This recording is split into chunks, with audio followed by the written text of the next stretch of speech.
Good afternoon, everyone. Welcome to the Artificial Intelligence Machine Learning Media Advocacy Summit of 2023. I'm Donna Commeaux, a self-published writer and the moderator for this year's segment titled The Possible Effects AI-Generated Work Has on Our Writers.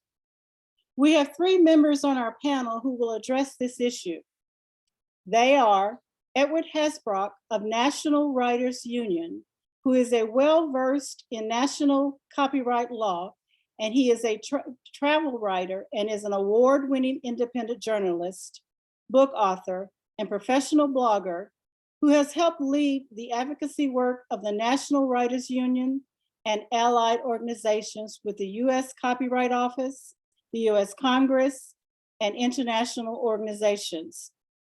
During our discussions, he will concentrate on the moral and economic rights of writers whose work is used to train generative AI. Our next panelist is Mary Rasenberger. She is an attorney and CEO of the Authors Guild and the Authors Foundation.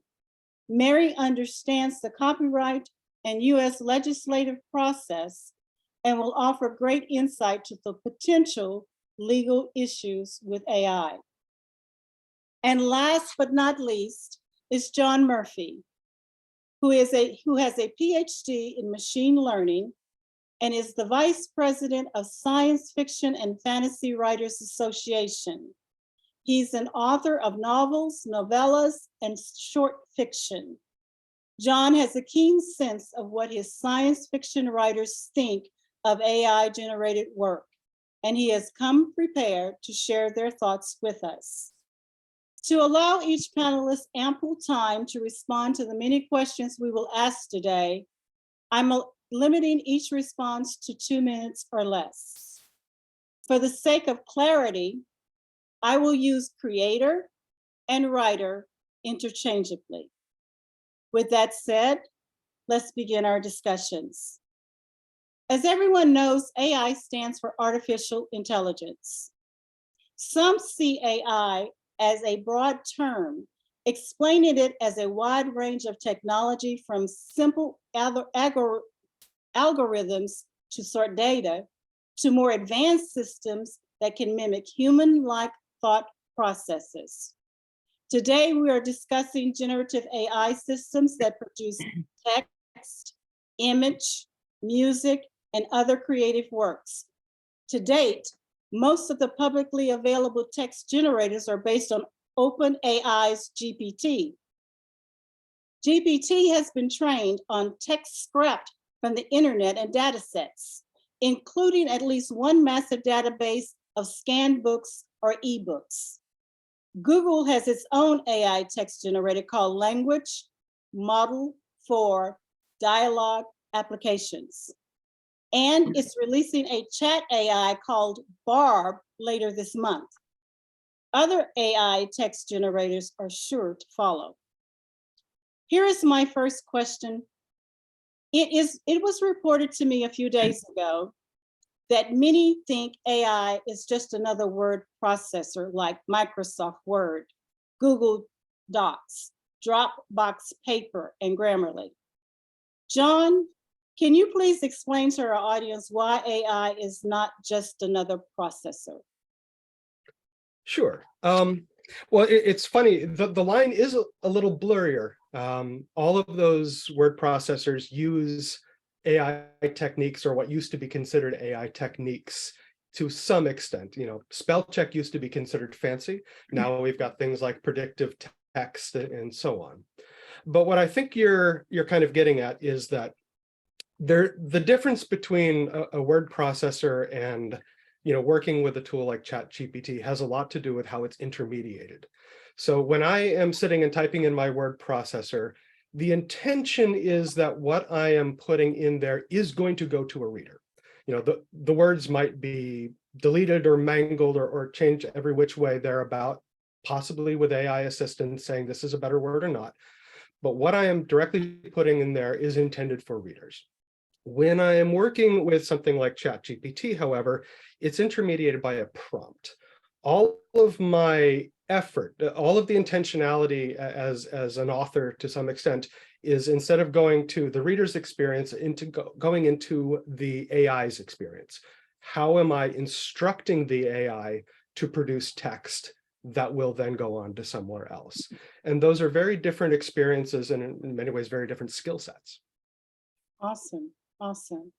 You want to add anything, Edward or Mary? My next question to Mary, can you describe next text generating AI programs and how they incorporate prior written works? Yeah, sure. Thanks, Donna. And it's nice to be here today, everyone. So the way these text generating AI systems work is that they're fed massive amounts of text, referred to as data, and which involves a lot of copying of the text. And then the AI systems are instructed to search for patterns and rules in the data that they're given in accordance with the algorithms that the developers provide. And so then when they're queried, they generate statistically probable outputs on what comes next, on what the response is based on the inputs they've been trained on. And it's important to understand that AI programs can only repeat back, in a sense. All the outputs are dependent on the inputs, what they've been trained on. They don't think. And I don't know if anybody saw the op-ed that the famous linguist Noam Chomsky wrote with another linguist, Ian Roberts, and AI director Jeffrey Wadamel and the New York Times last week. One of the things they said is that the comparing these text generating AI programs to human language and thought, that they're incapable of distinguishing the possible from the impossible, and that is an extraordinary limiting factor in them. And that is just by definition, they're incapable of doing that. So they really do nothing more than figure out the most probable response to a particular query based on what they've been ingested. So the outputs are only as good as the inputs. Think of it as that they memorize in a way or access very quickly in their memory, everything they've been fed, and then they spit back what's relevant to a query. And if a query is specifically targeted, that's where you see things that look plagiarized. And the output in that case can be very much like a single or only a few inputs. So if you ask ChatGPT, what is the mission of the Authors Guild, for instance, it'll probably plagiarize something from our website. If you think about it, it's very sophisticated recombinations of relevant inputs. I think back, I don't know, any of those on the Zoom today, remember 4 or 5 years ago, there were these cut and paste books on Kindle. And I remember one that was paragraphs were taken from about 20 different books and just recombined to make a new novel. There was no original text. It's a very sophisticated way of doing that. So AI can never create new ideas or add any creative spark. It's by nature limited in its intelligence to what it's been trained on. And, for instance, right on the homepage of ChatGPT, it says, beware, I only know the internet through 2021. So don't ask it anything current. Yeah. Okay, well, thank you, Mary. I appreciate that. John, how is AI generating work affecting writers' income? And what areas may have the greatest impact on writers' bottom line? Actually, before I weigh in on this, I wanted to just add real quickly to what Mary said. Sure. That in addition to taking in a very broad quantity of written work, not a lot of attention has been paid necessarily to where that written work is coming from. And where it's intended to go. So if somebody is building an AI system that is intended, for example, to produce medical advice based on whatever, and it is producing all of these words and so on, you want to make very sure that what you are inputting in in the first place in terms of text is actually appropriate to that, because it will take in this giant blender of words, pretty much anything that it has seen before, and may unfortunately surprise you with what it comes up with. It's not, just purely out of the bolt random, but you want to make sure that you are taking from an appropriate corpus. Right, Right. and that's, So- we've seen that's one of the problems with ChatGPT and the Microsoft's Bing's Sydney, is it says weird things because it's trained on the open internet. So OpenAI actually says on their website that it's trained on some data sets that are based on just free data sets of web pages. Basically, they scrape the internet, but then they also do say that they have two large databases of books from the internet. One of them is a supposedly book corpus, which says that they scrape from Smashwords, free books on Smashwords, but the other one remains a mystery, and people are speculating that it's LibGen, which is the most massive piracy site available. Others say maybe Internet Archive. And then Google says that Lambda, which is what Bard's going to be based on, is from a 1.56 trillion word data set from the public dialogue data and other public web documents, and I'm sure from our Gmails and their other services. And then that brings that, I want to reiterate my question, that how is this going to affect the writer's bottom line if all this information is being generated and scrapped from the internet? Right. John? Yeah. So thanks for bringing me back to topic.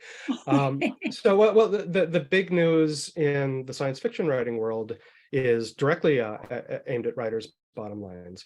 So recently, science fiction publishers, especially short fiction publishers, have been seeing a massive rise in the submission of AI-generated work.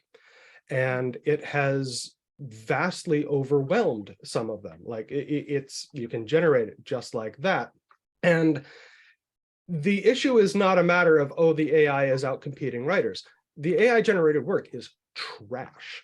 But it takes non-zero effort and time to actually open up an email that looks like any other submission and realize, oh, this is absolute trash written by a machine, and get rid of it. And unfortunately, what has happened is that at least one market, Clark's World, which is a well-regarded market, it pays very well for short fiction, has had to close down to submissions as a result of this massive spike in AI-generated trash. And this has directly hurt writers' bottom lines because, A, it's one of the higher paying markets out there. When it goes offline, writers who would want to submit there, they've got to make a choice. Do they submit somewhere else that may pay less?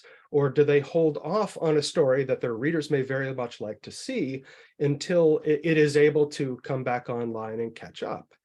It's probably not going to be the only one to need to shut down. And this is going to be very, very bad for short fiction writers, and of course, for short fiction readers as well. And it's not like the money is going to these AI authors. I don't know what they're thinking of themselves. It's just sitting in the publisher's pocket where it's doing no good. Yeah, right. Edward, what percentage do you think of AI-generated work is attributed to software, and the percentage that's attributed to creators' work? I mean, how can we tell? Well, normally, that kind of determination of how to share value, and that's what we're talking about here. And there might even be three contributors to the value. One is how much is the expertise in the prompt, as John mentioned, how much is the value of the corpus of material on which the AI has been trained, and how much is in the software. And normally, if somebody comes to you and wants to make a derivative work, you negotiate. They want to make a movie out of your book. What percentage of the movie revenues will they pay you? 1%, 10%, 50%? Who knows? They want to republish a new edition, it could be a much higher percentage than that. What's happened is that although, OpenAI was founded with $1 billion in venture capital, thus far they've shared 0% of that with the creators of the corpus of work on which it's been trained. Now, clearly, the appropriate percentage is something larger than 0, probably something less than 100%. But because they've adopted the typical high-tech company status of ignore the law, create facts on the ground, and then if people complain, maybe then consider buying them off with pennies, we haven't had a dialogue about how to divide the value. I think probably if complaints get noisy enough, they'll come back and they'll say, oh, well, we'll give you, 1% of our billions of dollars in revenues. And, $10 million may look good to writers, but I think we need to recognize that the appropriate value is probably closer to at least a 50-50 split. We should be talking already that writers, for the value already delivered to this company whose investors believed that it would generate billions of dollars of revenues and put $1 billion in up front, hundreds of millions should already have flown through to the creators on the value of whose work that system has been built. So we're already starting off hundreds of millions of dollars behind. Yes, exactly. I totally agree. Anyone else have anything to add to that? Beside a little more anger? I thought yeah, Edward put that really well. Yes. Yeah. I do wonder. Go ahead, John. I was just going to say, I do wonder if that winds up being diluted a whole lot. I don't know if you've ever gotten one of those letters. Oh, you've been involved in a class action lawsuit. Here's your $3. Yes.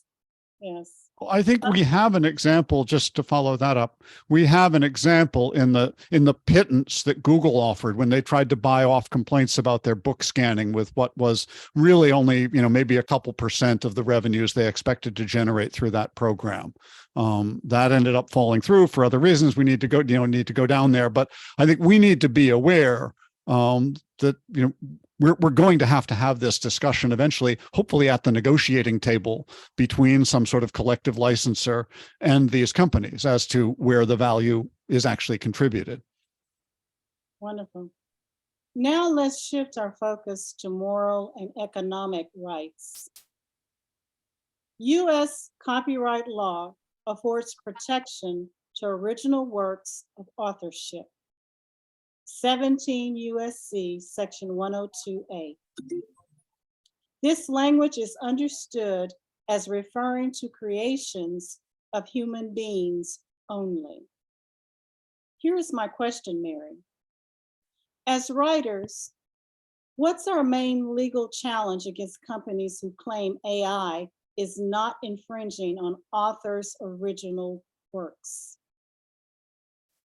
Well, so, what we want to do, which I think Edward said really well, is have these companies understand that they need to pay the authors and the other creators of the works that they're using, that they're essentially basing these tools on. And how we get there's several different ways to do it. One is litigation, which I think we're going to talk about the litigations that are out there already. The other, of course, would be a legislative effort. And another avenue that we're looking at that I think we're going to get to later is simply creating a collective license, and through licensing, bring the AI developers, a simple kind of one-stop license. Okay, let's move on to our next question. I want to read the cases that have come up recently, and then I will follow that up with a question. And here are the two cases. Sarah Anderson, Kelly McKernan, Carly Ortiz versus Stability AI, Deviant Art, and Midjourney, filed January 13, 2023 in the District Court of San Francisco. The second case is Getty Images versus Stability AI in the UK, filed January 2023, and in the US in February 2023.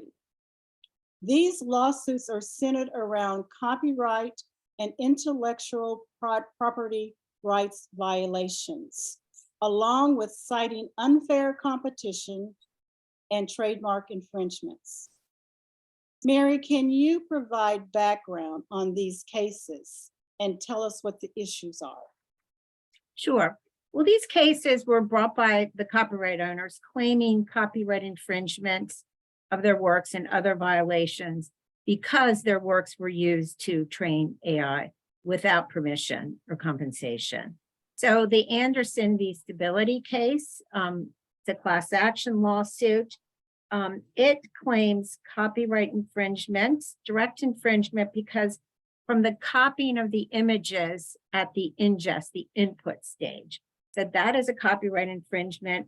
And then they also say that those copies of the images persist in the outputs. And this is especially true for outputs that are in the style of. So if you go to one of these image generators like Stability or Midjourney and say in the style of, you know, Andy Warhol, I did one myself and it was not bad.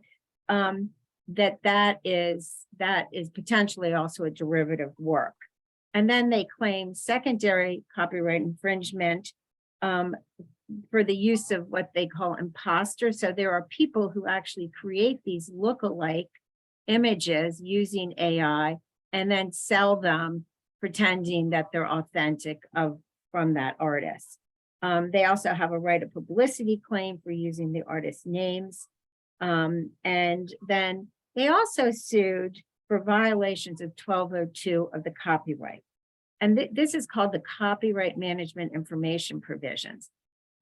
1202 prevents alteration or removal of copyright management information or using false copyright information. And copyright management information is defined as literally like the author, the copyright owner, the title, any licensing information, copyright notice.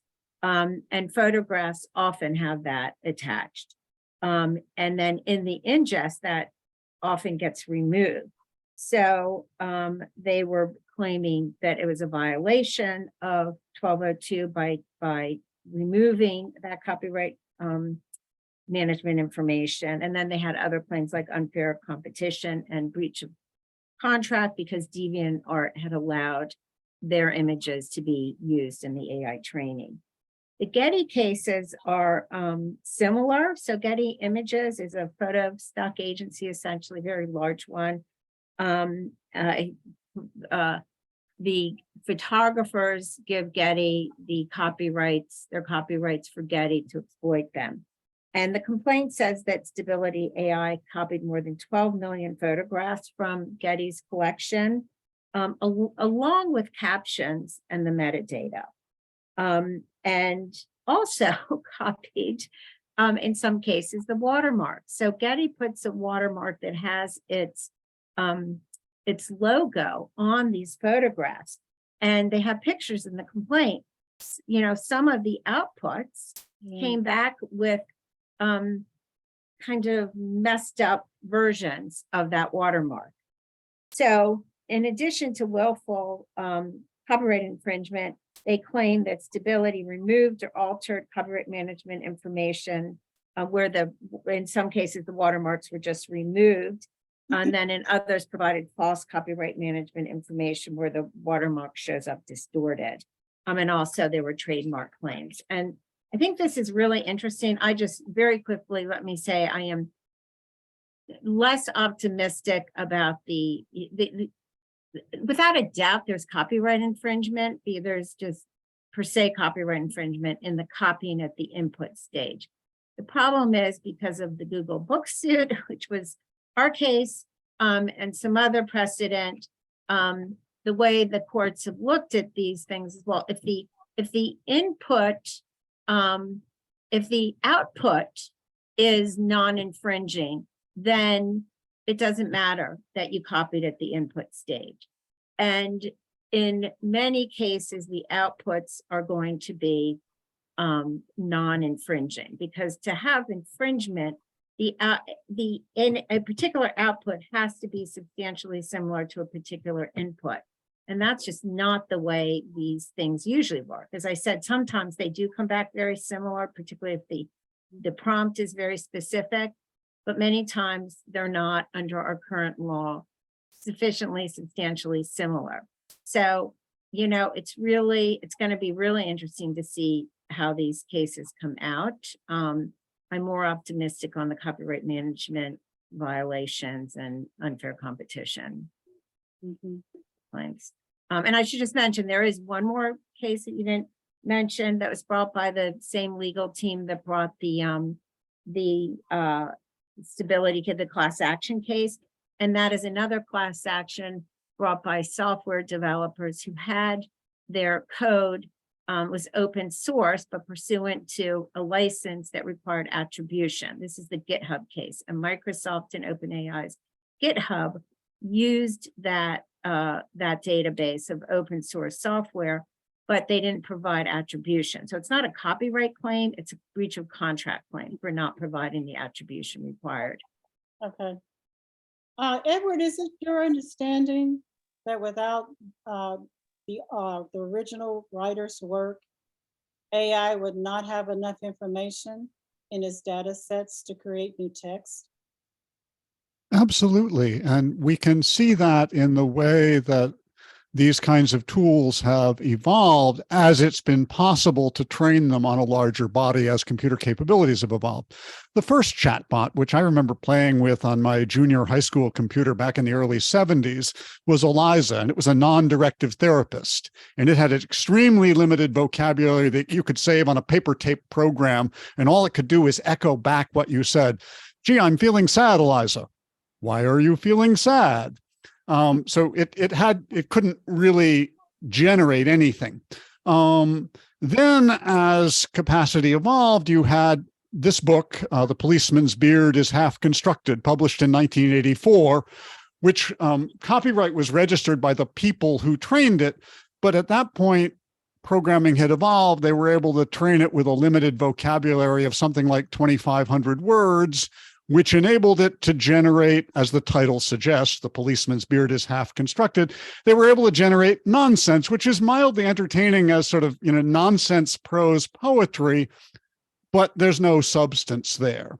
To the extent that there's substantive content, it's coming in the output from ChatGPT. It's either what came in the prompt or it's coming from the training materials. It's not like being generated magically by the software.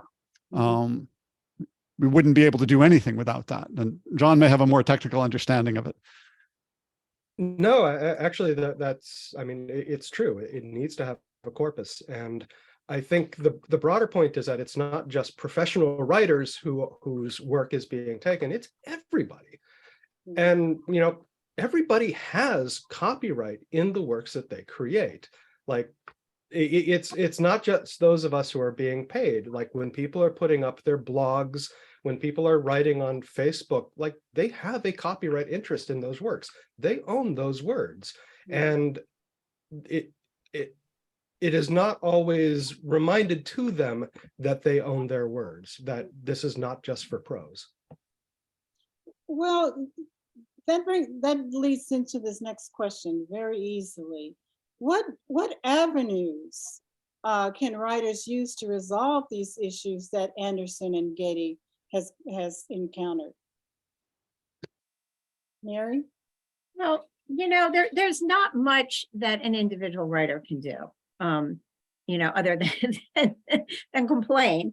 But what we can do is collectively work together, start talking about it, have some PR around this, that it's just not fair, and demand some compensation. So, we are looking into forming a collective license. Many countries have them for text. In this country, we have several different collective licenses for music, for both sound recording and compositions. And so we're looking at creating a collective license for text, as I mentioned before, that where these databases could be licensed to AI developers as a way to get some compensation back.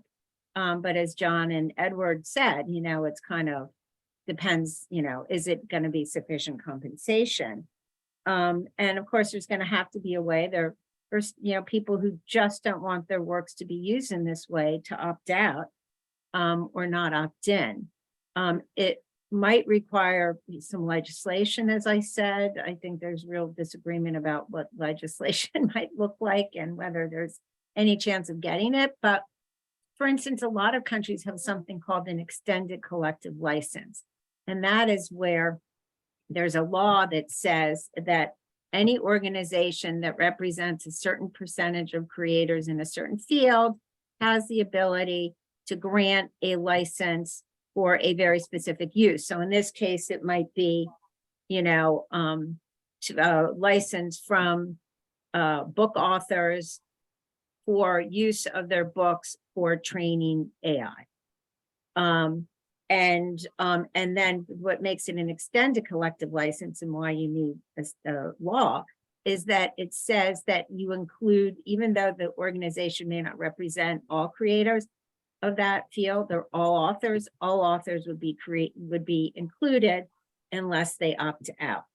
And opt out would have to be very simple. So I don't know that's the solution. I'm just, offering that up as a possibility, just one of many things to look at. Well, do you think that these developers have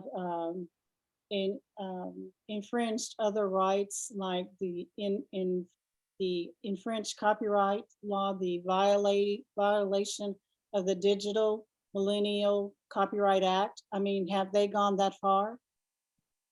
So, as I said before, they have infringed copyright as a prima facie matter, and it's just going to come down to whether or not it's fair use. And then, of course, where the outputs are substantially similar to any input, which does happen sometimes, there is infringement of the output is infringing of an input too. So the DMCA has several provisions. I think you're referring to the section I mentioned before, 1202, which is about the removal or alteration of copyright management information, and or providing false copyright management information. And that is a tool that can be very useful. I believe it is. One of the complaints we hear, especially from image creators, is that to them having, because their work is out there on the internet, having their copyright information attached to their image is incredibly important for ensuring that their works get licensed and not just used and infringed. And part of what 1202 is trying to do is to, is to protect these works from infringement. And in fact, under providing false copyright information, as long as you do it intentionally, it's a violation. But if you remove copyright information, you also have to show that it's going to somehow induce infringement or conceal it or encourage it. And that might be harder in some of these cases to prove. Okay. And then, of course, just quickly, the breach of contract, that's really just going to depend on whether there's a contract to be breached and what it says. So in the GitHub case, there's a contract breach because they had an open source license that required attribution. In the case, the class action image case, one of the claims is that DeviantArt breached the contracts that the image creators had. It was just their terms of service. Don, you have something you wanted to add? Yeah, your mention of the breach of contract and discussion there was interesting, because I know the Authors Guild is aware that kind of the tech companies are moving on this, and we've seen some signs that they're trying to get some intermediaries to insert into contracts explicit permission to do this. In fact, I think Authors Guild and SIFWA's Writer Beware blog recently had some discussion about, I think one of the audiobook companies was partnering with Apple. And so anyone they're not, the authors themselves are not party to any contract with Apple, but the agreement with this audiobook provider was that the provider could give the text and the audio to Apple to do its machine learning on. So they're wise to this, and we're already seeing changes to contracts to allow them to do more of it. Yeah, so I think this is, I could just respond to that. Because we are doing, the Authors Guild is doing a lot around this, and that's it's a find away contract. It's a self-publishing audio book company that a lot of self-published authors use. And they've since been bought by Spotify. And they do have this clause that says Apple can use the work for training AI. So we've been working with Spotify, which now wants to find a way to try to get that out. But we also, and this was suggested by members, we created a model clause that authors can try to insert in all their contracts. And we are advising, writers to look at your contracts, make sure there isn't a hidden clause in there. Sometimes they don't actually refer outright to AI training. They'll say something like for data mining or for internal research use. Just be really cautious of those. And then to the extent a contract's negotiable, try to get this clause in if it's something that you're concerned about. And basically says, you cannot use my work for training AI unless, you come back and get express written permission. Okay, Mary, I want you to go back and I want you to re-emphasize something you said so that the audience can catch it and make sure they write this down. One of the phrases you used that might be in contracts was data mining, right? Yeah. And what Yes. was the other word you used? Well, internal research use. Okay. Yeah. I just want our audience to capture that so that you can be aware of what to look for in your contracts. If you have those words in your contract, be suspicious. Get yourself an attorney and have them interpreted for you. Now, Yeah. Or if you're, let me just say, if you're an Authors Guild member, we review contracts for you. So you can just send it to us through our legal request, submission link. But where they're non-negotiable contracts, because we're seeing this in the platforms where they're just click-through agreements, please let us know if you see these clauses. Just email staff@authorsguild.org, because we are reaching out to platforms that have these kind of clauses and trying to get them removed. And this is the kind of thing where we need pressure from authors generally. So it's really, when I say we have to act collectively, I really mean that. The more people speak out, the more chance we have of getting these kind of clauses. Mary, repeat that website again. Oh, the email, it's just Yes. to email us. It's staff, STAFF, @authorsguild.org. Thank you. Thank you. Let's move on to our next question. John, I'd like to address this question to you. Do you think writers will soon find it necessary to include identifiers in order to authenticate their work was created by humans? I don't think so. So I'm in the wide writing world, my corner is fiction. And I am not seeing a lot of belief that this is going to be a major encroachment in the future. So SIFWA recently did a survey of its members and asked for a request for comment, essentially. And what we got was a very interesting mix. A lot of people they do not want to use it themselves, although many authors are very interested in trying these out as tools to help their own artistic vision come out, not to churn out fully done stories. And what we've seen here is there doesn't seem to be an organic push for people to label this was written by a human, this had no AI touching it at all. In fact, I think we're seeing some acceptance of AI. I hate to use the word encroaching because it's not encroaching. It's being used appropriately as a tool to help a human get their artistic vision across. And what we're finding is that readers feel that they are savvy enough. Maybe 5 years down the line, this may change, that readers feel that they're savvy enough to tell the difference. that when something is coming from a real person, when there is an artistic behind it, they can tell. Now, that I'm talking kind of organically. You never know if there turns out to be some big shock or scandal. You could wind up with, Bob Dylan and his electric guitar situation. But I don't see that happening. Okay, that's good to know.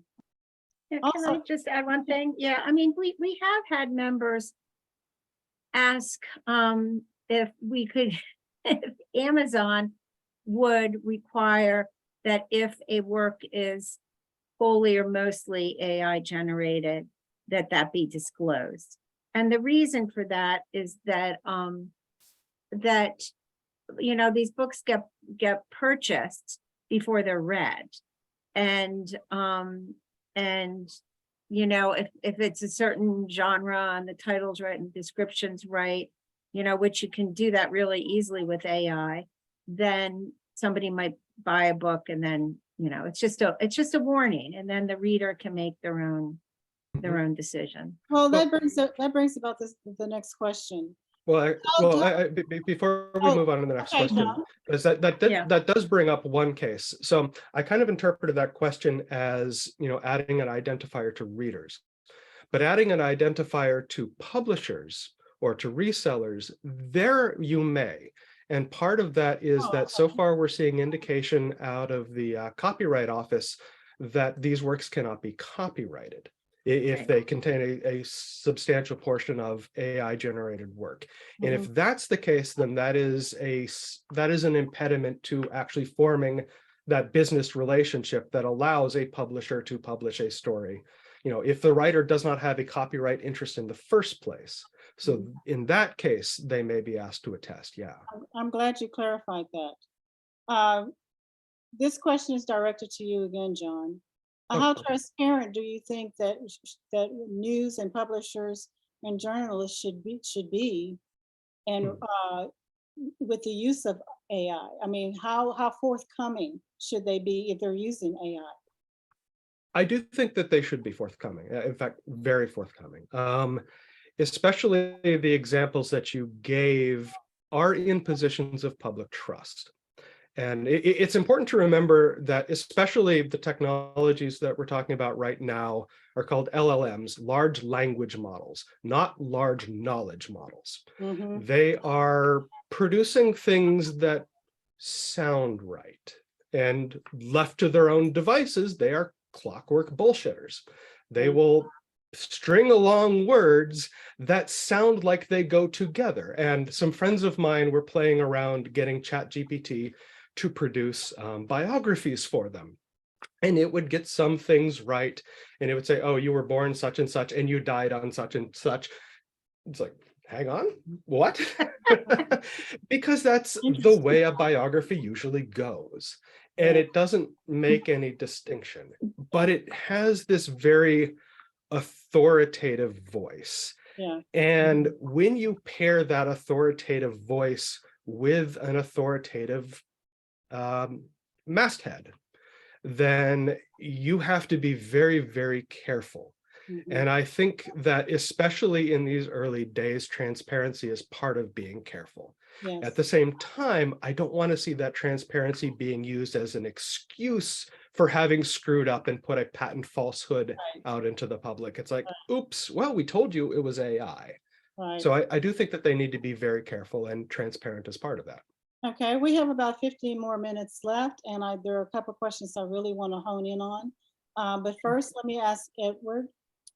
It is expected that AI will get better with time. Will we be able to detect AI generated work? And I think John kind of touched upon this a little bit. And what are the risks if we cannot detect it?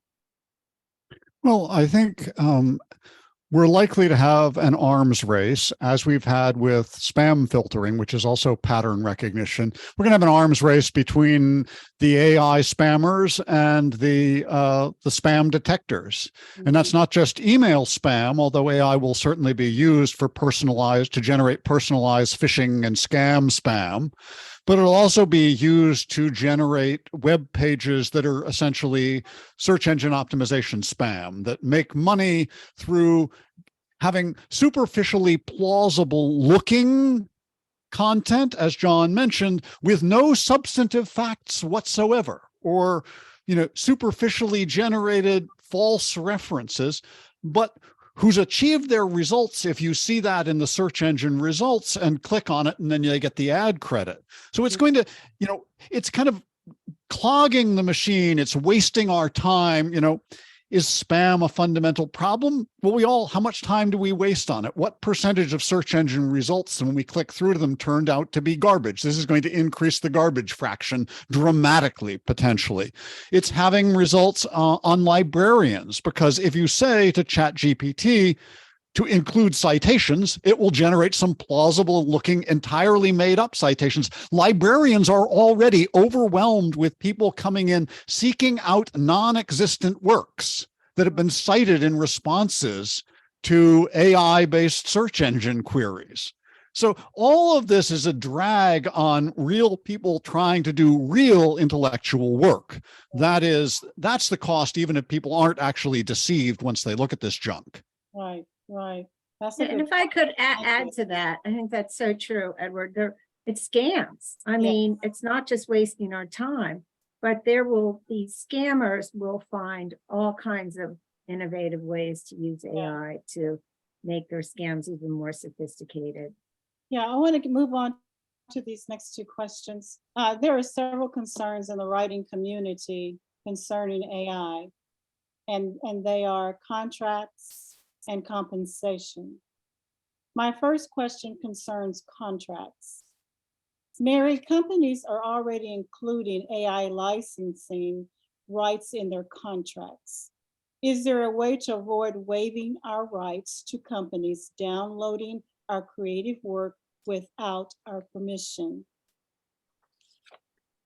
Yes, thanks, Donna. And I think I addressed that in response to a previous question.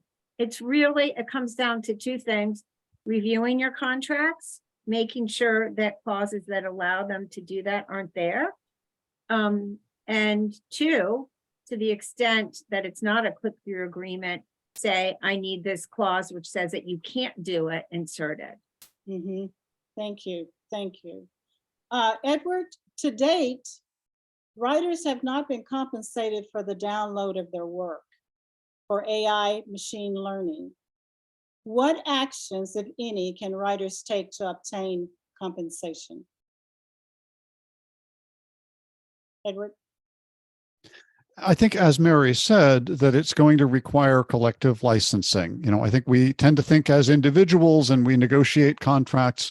The Authors Guild, the Writers Union also, if you're an NWU member, it's advice@nwu.org, provides advice on individual contracts and guidance, but we think about negotiating individually. But if somebody is using one of these tools, they are literally using 1 million people's writing.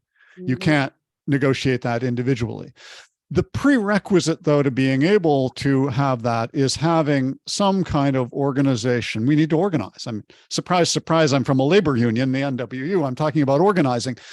At this point, for example, none of our organizations represent more than a tiny fraction of the people whose work has been scanned in. There are millions of authors, as John alluded to, individual bloggers, people whose content has been scraped off of Facebook or Twitter, people or private contractors as freelancers who've written web content for individual, websites that have been scraped.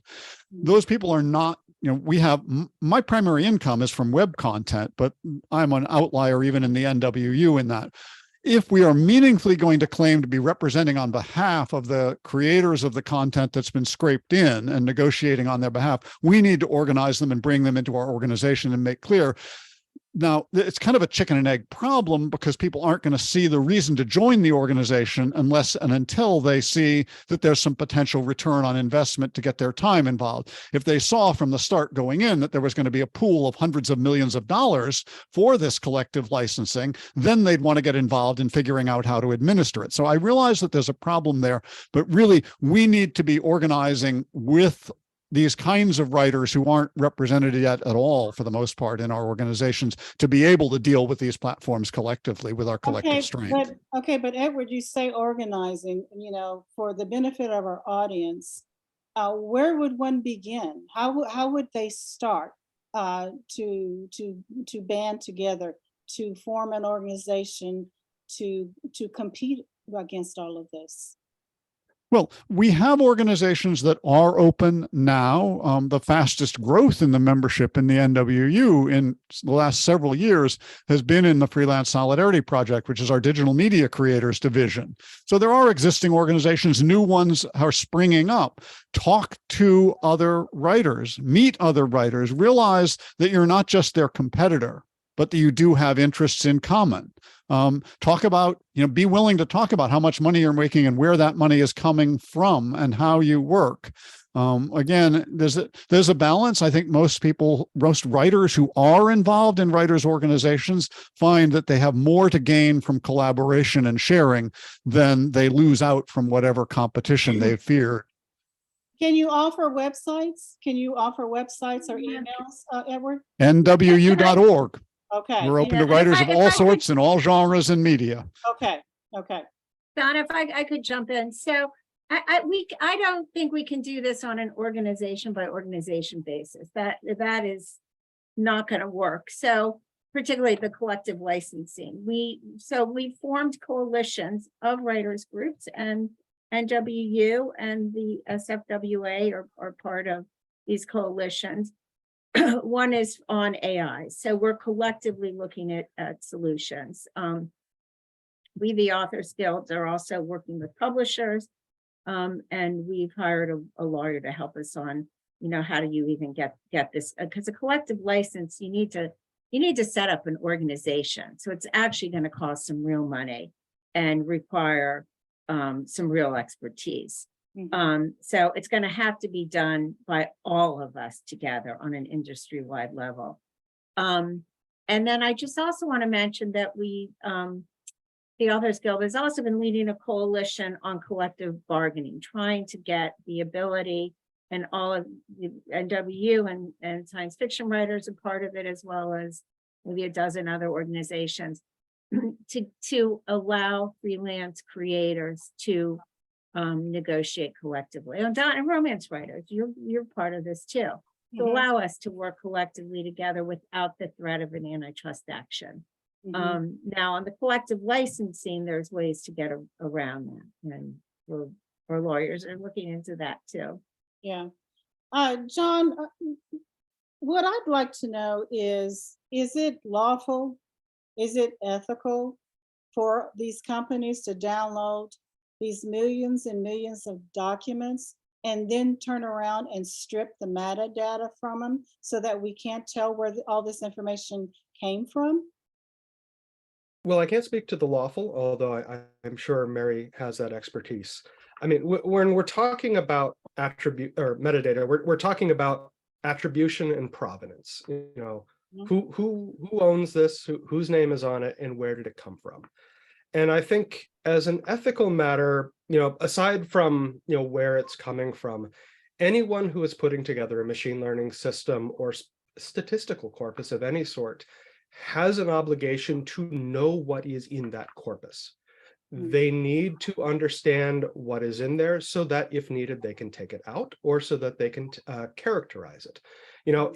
Medical records get scraped and dumped online. Passwords get scraped online. If they're not careful about what they're picking in this large thing, one of these days, something could just pop up, an article about John Murphy that has my social security number in it. Hopefully not, but they need to know what data is going into these systems in order, what do they have? What data do they have so that they can describe it and so that they can work with it, and so that, well, to be honest, so that they can respond to lawsuits and complaints that attest one thing or the other. However, that is when they're forming and holding the corpus in the first place. When they're actually using it, I think in some cases it is actually obligatory to strip the metadata off. Because one of the issues that Mary talked about before is this issue about these systems being able to generate work in the style of a living writer or a living artist. And that metadata, that attribution, is what enables the technical system to do that in the first place. And so we do have a little bit of a dilemma there where it is absolutely necessary when putting together the data and when storing it, saving it, that attribution, that provenance needs to be there. When it's fed in, when it's chopped up in its algorithmic blender to produce it, some of that needs to not be there. You have anything you want to add, Mary? I thought John said that really well. Yeah, Awesome. Awesome. that was, Edward, international copyright treaties recognize moral rights. What does that mean? And how might moral rights form part of a framework for regulating the use of generative AI?